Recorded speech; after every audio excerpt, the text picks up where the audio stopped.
My name is Jacob, and this incident happened about 2 years ago. I was 14 at the time, and my parents were on a weekend away in Napa Valley, California. I decided it would be a good chance to have some friends over since my parents were very strict and didn't allow me to do that type of stuff. I texted them, and in about 15 minutes, they all showed up. We had a loft upstairs, and this is where we were going to spend the night. The group was made up of me, my friend John, Dylan, Chris, and Carlos. About an hour later, I asked John if he could go get some snacks from downstairs, which he reluctantly agreed to. John was taking a little bit downstairs to bring back the snacks, but I didn't think anything of it. 5 minutes later, I heard the most blood-curdling scream I've ever heard.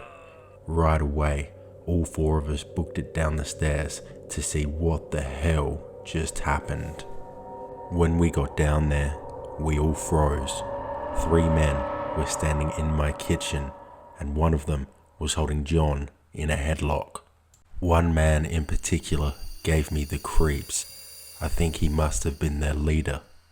We were all still frozen, not sure what to do, when Dylan, who was lagging behind, had caught up.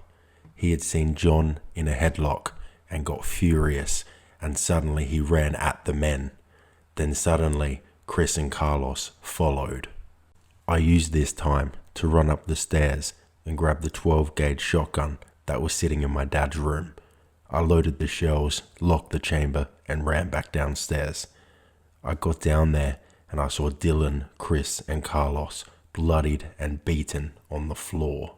Not sure what to do, I nervously pointed the shotgun at the men.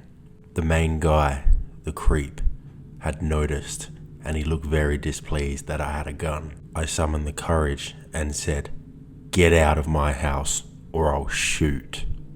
This, however, did not have the desired effect. 2 of the men must have thought it was funny, as they were smiling at me.